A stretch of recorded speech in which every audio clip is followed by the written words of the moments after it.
Si l'on regarde cette bougie, il est difficile de dire depuis quand elle brûle. En fait, on ne sait à quel moment elle a été allumée. On ne sait pas non plus quelle était sa taille au départ. Si elle se consumait régulièrement, si on l'a éteinte et rallumée. C'est donc pour cette raison que l'on ne peut pas dire en l'observant maintenant depuis combien de temps elle brûle. Nous pouvons comparer la Terre et le système solaire à une bougie. Nous ne connaissons pas l'âge de la Terre, ni quand elle a commencé à se consumer. Nous ne savons pas si le taux de consommation, c'est-à-dire le taux de vieillissement, a été constant. Et comme nous ne savons pas ces choses, personne n'en a été témoin pour nous le raconter, il est très difficile de trouver une méthode qui donnera véritablement et correctement l'âge de la Terre. C'est pour cela que nous voulons regarder avec vous les différentes méthodes qui ont été utilisées pour dater la Terre et le système solaire, ainsi que les objections que l'on peut y faire.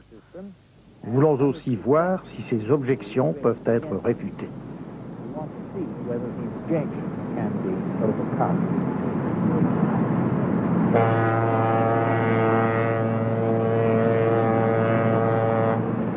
Voici un paysage typiquement hollandais.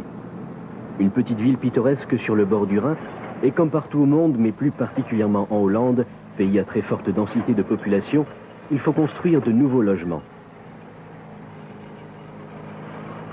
C'est alors que nous avons découvert quelque chose en creusant les fondations. Nous découvrons de vieux objets.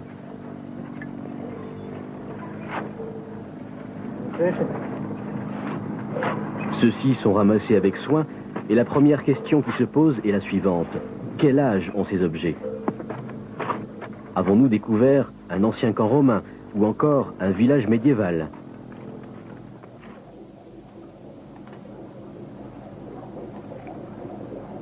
Quel âge ont ces morceaux de bois? C'est le laboratoire spécialisé pour la datation à l'université de Groningen qui s'occupera de cela. Ils utiliseront d'ailleurs la méthode de datation au carbone 14, aussi appelée méthode au radiocarbone. Prix Nobel et inventeur de ce procédé, le professeur Willard Libby, qui est évolutionniste, nous explique cette méthode.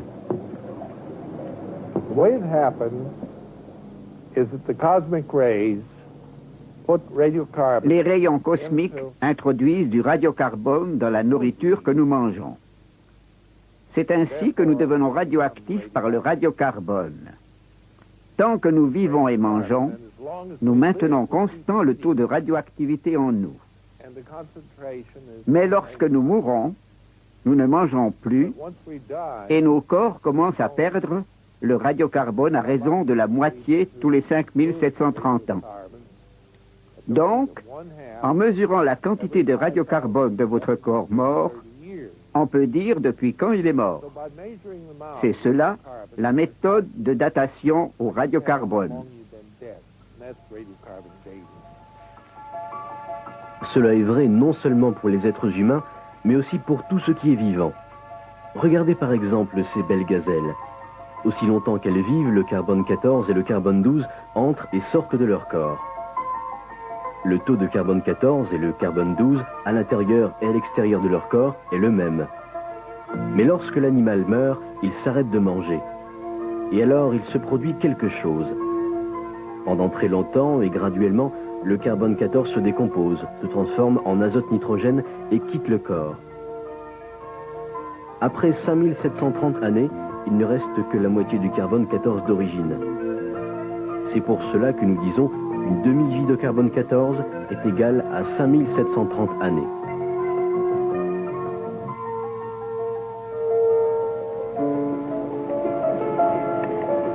Voici comment cela se passe au niveau technique. Après avoir nettoyé soigneusement l'échantillon, on le met dans un four à quartz à haute intensité, qui peut atteindre de très hautes températures. Là, le bois est complètement brûlé afin d'en isoler les gaz. Parmi ces gaz, bien sûr, il y a le carbone 14. Après la combustion, donc, les gaz sont filtrés par un système compliqué de tubes et de liquides afin de séparer le dioxyde de carbone des autres gaz. Ce gaz, ainsi purifié, est ensuite mise à part et examinée par un compteur Geiger. C'est là que les particules radioactives carbone 14 sont comptées.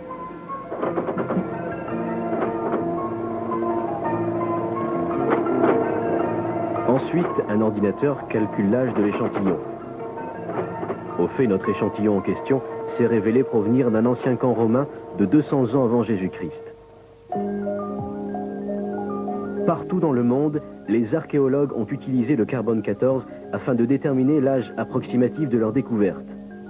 Le carbone 14 est une méthode très pratique pour les travaux archéologiques, surtout si les restes ne sont pas très anciens. L'expérience a montré que la méthode du carbone 14 est loin d'être parfaite. Il y a des variables très importantes qui ne sont pas encore compréhensibles. Malheureusement, cette méthode donne quelquefois des résultats inexacts.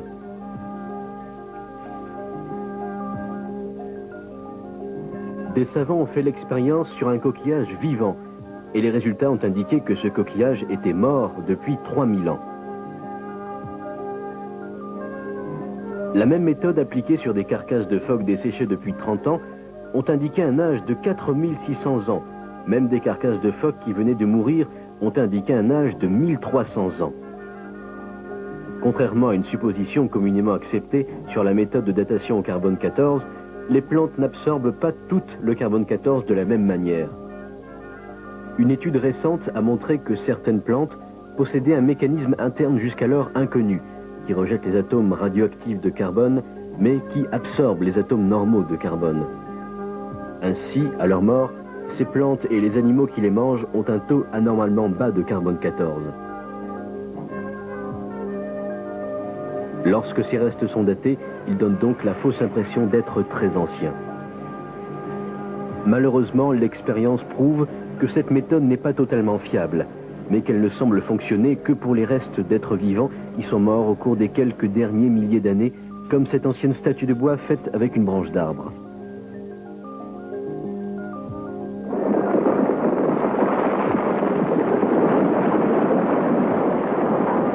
Quelle méthode les évolutionnistes utilisent-ils pour essayer de dater les minéraux et pierres qu'ils supposent avoir des millions ou même des milliards d'années? Qu'en est-il de ces magnifiques montagnes suisses et de leur formation? Mis à part la méthode de datation au carbone 14, il existe bien sûr d'autres méthodes de datation par la radioactivité. On peut utiliser la méthode du carbone 14 qui se décompose en du nitrogène 14. On peut utiliser la méthode du potassium-argon où le potassium se décompose en argon. Et on peut aussi utiliser la méthode à l'uranium-plomb.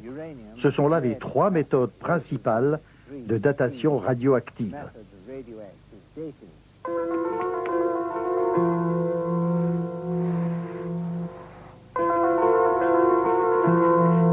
Afin de dater les objets avec la méthode du carbone 14, il vous faut avoir des objets qui ont été vivants dans le passé, comme du bois et des os.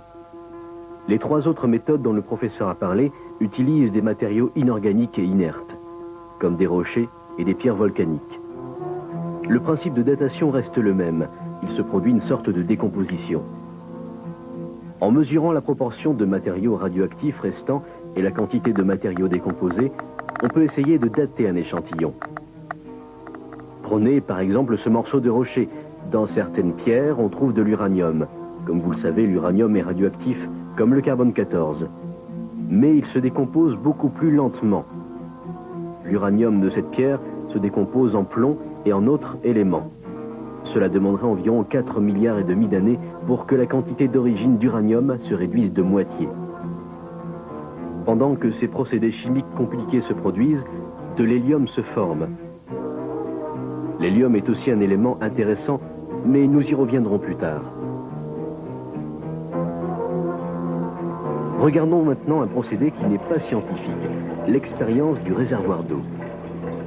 Bien que ce procédé ne soit pas particulièrement scientifique, il est quand même très intéressant car il met en évidence les trois procédés de base de toutes les méthodes de datation radioactive. L'eau s'écoule d'un réservoir à l'autre à une certaine vitesse. On penserait qu'en mesurant le niveau d'eau dans chacun des réservoirs et en comparant, on pourrait déterminer exactement depuis quand l'eau coule. tout particulièrement si on connaît la vitesse d'écoulement de l'eau. Cela semble logique, et à première vue, personne ne pourrait faire d'objection sur le résultat de votre expérience. Pourtant, lorsque vous faites cela, vous faites en même temps 3 suppositions. Peut-être avez-vous pensé qu'au début de l'expérience, le second réservoir était vide, mais il ne l'était pas comme vous pouvez le voir. En ce qui concerne la vitesse, vous aviez peut-être pensé que pendant toute la durée de l'expérience, la vitesse était constante, mais ce n'était pas le cas comme vous allez le voir. En fait, vous avez agi ainsi parce que vous n'avez pas tenu compte de facteurs extérieurs. Mais que s'est-il passé en fait? Pendant que vous n'étiez pas là, une espèce de touche-à-tout s'est introduit dans le laboratoire et a fait 2 choses très importantes. Il a changé la vitesse d'écoulement et ajouté un seau d'eau entier. Et oui, comme vous n'étiez pas au courant de ces changements, tous vos précieux calculs sont faux.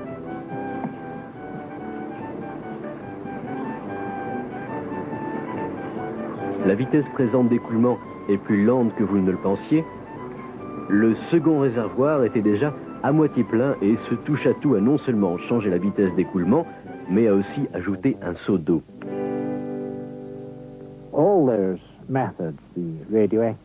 Ces méthodes basées sur la radioactivité présentent 3 faiblesses principales.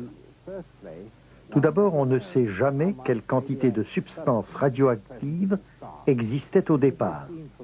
Et, comme vous l'avez vu avec l'expérience des réservoirs d'eau, à moins de connaître la quantité au départ, vous ne pouvez pas en théorie calculer depuis quand le processus a commencé, et donc, pour un échantillon quelconque, calculer son âge. C'est la première difficulté rencontrée dans toutes ces méthodes. La deuxième difficulté est, comme vous l'avez aussi vu, lors des expériences des réservoirs d'eau, que les taux de décomposition, les taux de dégradation radioactive doivent demeurer constants. S'ils changent, alors bien sûr, vous ne pouvez pas du tout dater votre échantillon. Nous avons des preuves claires que le taux de dégradation radioactive peut varier. Maintenant, il n'y a aucune garantie que le taux de dégradation radioactive ait toujours été constant. De nombreux isotopes radioactifs ont montré des variations dans leur taux de dégradation. Le docteur Robert Gentry de la Commission pour l'énergie atomique des laboratoires d'Oak Ridge a prouvé récemment que le taux de dégradation radioactive avait aussi varié dans le passé. La dégradation radioactive qui a lieu dans les minéraux cristallisés fait apparaître de minuscules cercles concentriques de décoloration appelés halos de radiation. Des variations dans les diamètres de ces cercles indiquent clairement que les taux de dégradation ont changé dans le passé.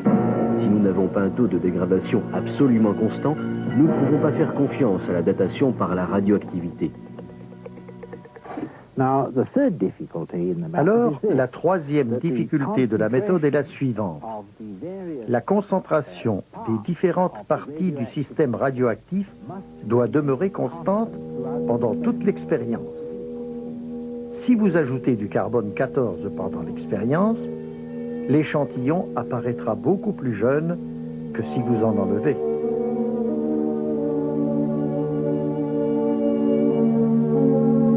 Tous ces éléments tendent à prouver que ces méthodes de datation radioactive ne sont pas fiables.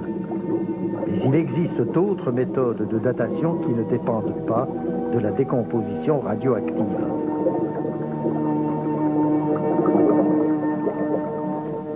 Nous avons déjà vu que pendant le processus de décomposition qui transforme l'uranium en plomb, de l'hélium s'échappe dans l'atmosphère. Le docteur Melvin Cook de Salt Lake City, nominé pour le prix Nobel, étudie ce gaz, l'hélium.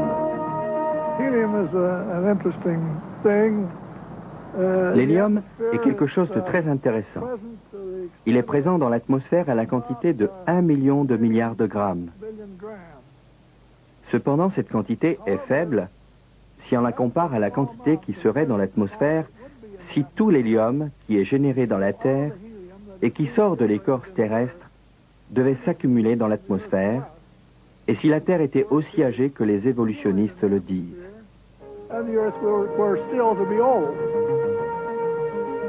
Les évolutionnistes prétendent que la Terre a 4,5 milliards d'années.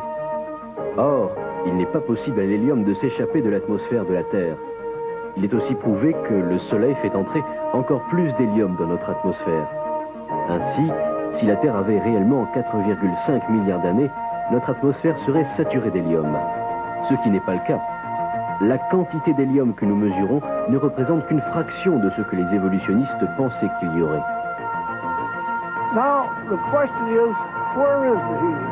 La question que nous posons est la suivante. Où est l'hélium?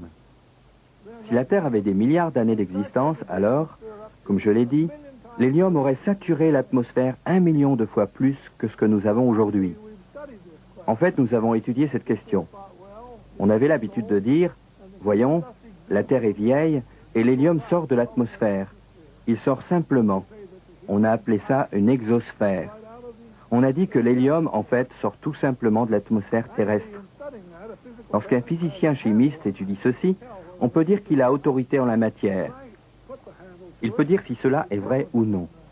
J'ai examiné aussi ce phénomène vers 1955. Là, j'ai découvert qu'il n'y avait aucune chance pour que l'hélium puisse quitter l'atmosphère. Aussi ai-je posé la question, où est donc cet hélium radiogénique? La réponse semble être que la Terre n'est pas si vieille que ça. Selon les calculs du Dr Cook, l'âge de la Terre se situe en fait entre 10 et 15 000 ans. Il semble que l'univers s'étende sans fin autour de nous. Avec nos télescopes, nous pouvons voir des galaxies de toutes formes. Mais plus nous découvrons, plus nous voyons de choses et moins nous comprenons. Par exemple, quel âge a l'univers? Personne ne peut vraiment le dire, mais le professeur Harold Slusher, astronome à El Paso, Texas, dit qu'il y a un certain nombre de raisons de supposer que l'univers est relativement jeune.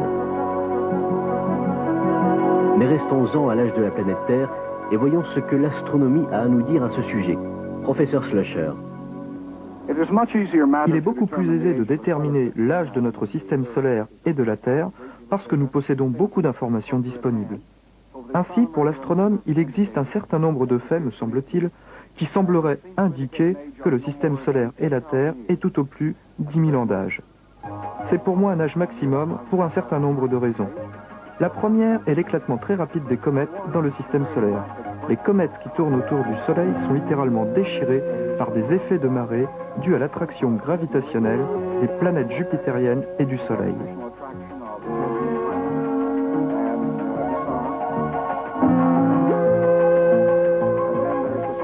Ensuite, il y a le vent solaire qui souffle à la vitesse énorme de 400 à 960 km par seconde.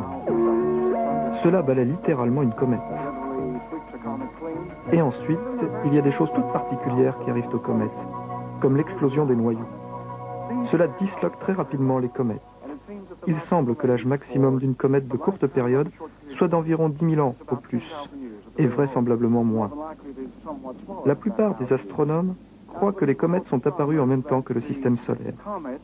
Ainsi donc, si l'on détermine l'âge d'une comète de courte période, alors automatiquement, on détermine l'âge du système solaire, qui ne peut dépasser 10 000 ans.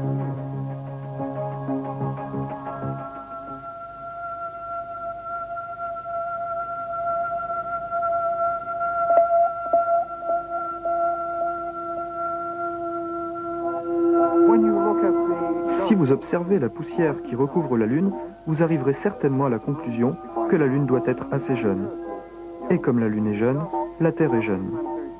Vous voyez la poussière de l'espace interplanétaire qui se dépose continuellement sur la surface de la Lune.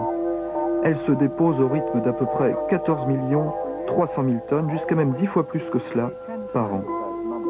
Ainsi, après 4,5 à 5 milliards d'années, vous devriez avoir une couche de poussière sur la Lune de 135 à 300 mètres d'épaisseur. Mais sur la Lune, vous avez une couche de poussière d'à peu près 3 mm à 7 cm d'épaisseur. Et quelques centimètres donneront un âge de 7 à 8 000 ans pour la Lune. Ainsi, en observant la surface de la Lune, l'absence de poussière est en fait un excellent indice de l'âge de la Lune. Elle paraît jeune, et au lieu d'une couche très épaisse qui nous ferait dire que la Lune est âgée, la Lune a une petite couche. Elle est très jeune. Si la Lune est assez jeune, alors bien sûr, la Terre elle-même doit être assez jeune. En fait, les évolutionnistes disent que la Terre et la Lune ont à peu près le même âge.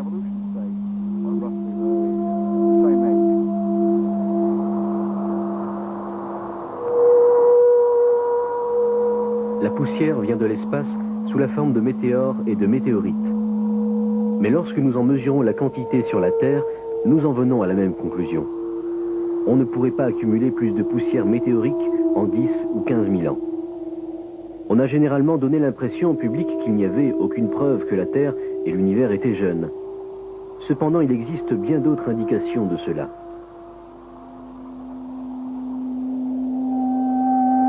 Depuis 1836, plus d'une centaine d'observateurs différents de l'Observatoire royal de Greenwich et de l'Observatoire naval des États-Unis ont pris des mesures et ont découvert que le diamètre du Soleil diminuait au rythme de 1,50 m par heure. Le diamètre du Soleil est si large que cette diminution passe inaperçue sur des centaines ou même des milliers d'années. Cependant, le Soleil continue effectivement de rétrécir. Des enregistrements des éclipses solaires impliquent que ce rétrécissement relativement rapide se produit depuis au moins 400 ans. Autant que les chercheurs puissent dire, ce rythme a été constant depuis la formation du Soleil. Selon les estimations les plus répandues, il semblerait que le Soleil aurait eu au moins 2 fois la longueur de son rayon actuel. Cela il y a seulement 100 000 ans. Il y a 20 millions d'années, la surface du Soleil aurait été en contact avec la surface de la Terre. Certains experts en ont conclu que le Soleil aurait été si grand, il y a ne serait-ce qu'un million d'années ou moins que ça, qu'aucune vie n'aurait pu exister sur la planète.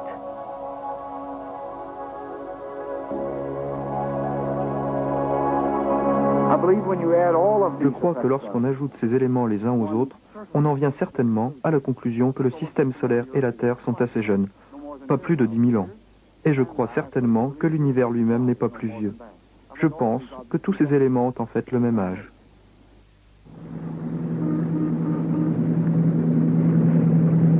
Pendant des siècles, des navires ont cherché leur chemin sur des océans qui semblaient sans fin.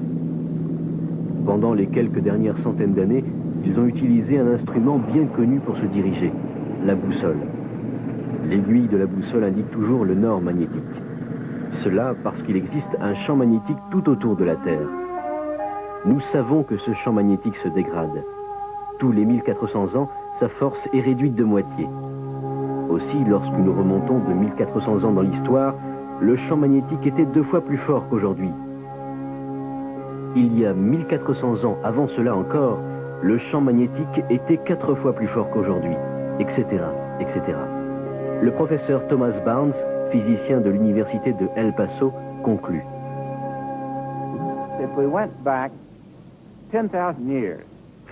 Si nous remontions 10 000 ans en arrière, le champ magnétique de la Terre aurait été aussi fort que le champ magnétique d'une étoile magnétique. Bien sûr, une étoile magnétique est comme notre Soleil. Elle a à sa source une puissance nucléaire. En fait, notre Terre n'a jamais eu une source nucléaire comme le Soleil, et notre Terre n'a jamais eu de champ magnétique, certainement pas plus fort qu'une étoile. Ceci limiterait donc l'âge de la Terre à 10 000 ans. D'autres facteurs physiques indiqueraient d'autres possibilités d'âge, mais la science pourrait tout à fait déclarer les plus grandes preuves de physique à l'appui, le genre de physique avec laquelle nous construisons des instruments, des radars, des systèmes de communication. Ce même type de physique nous dirait que le champ magnétique de la Terre ne peut pas avoir plus que, dirons-nous, 6 à 15 000 ans.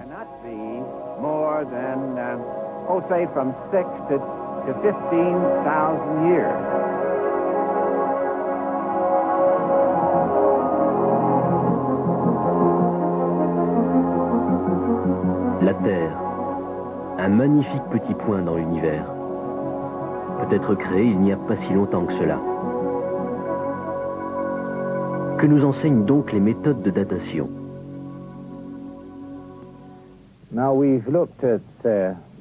Nous avons examiné différentes méthodes de datation. Certaines de nos méthodes de datation ont indiqué un âge très avancé de la Terre, et d'autres méthodes ont indiqué un âge très jeune.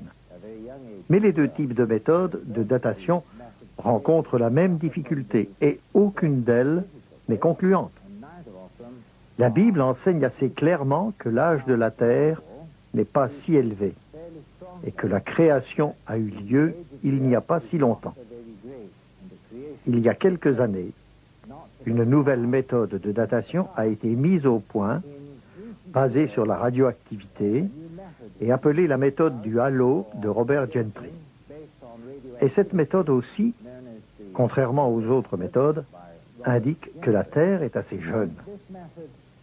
Aussi avons-nous une preuve scientifique qui soutient le point de vue biblique, affirmant que la Terre est très jeune. En fait, si cela est confirmé, nous ne voulons pas être intolérants là-dessus, si cela est confirmé, les longues périodes de temps qui sont absolument nécessaires pour l'évolution n'existent tout simplement pas. Et si elles n'existent pas, alors bien sûr, tout le concept d'évolution est remis en cause. L'évolution, ne pouvant admettre un homme créé en une courte période, imagine donc des temps très anciens. Or, la Bible enseigne au contraire que la Terre est jeune. Puisqu'elle est jeune, il nous faut absolument reconnaître qu'il y a eu création de la part d'un Dieu éternel qui a fait ce qu'il fallait pour tout créer comme nous le voyons aujourd'hui. To have produced a creation such as we see today.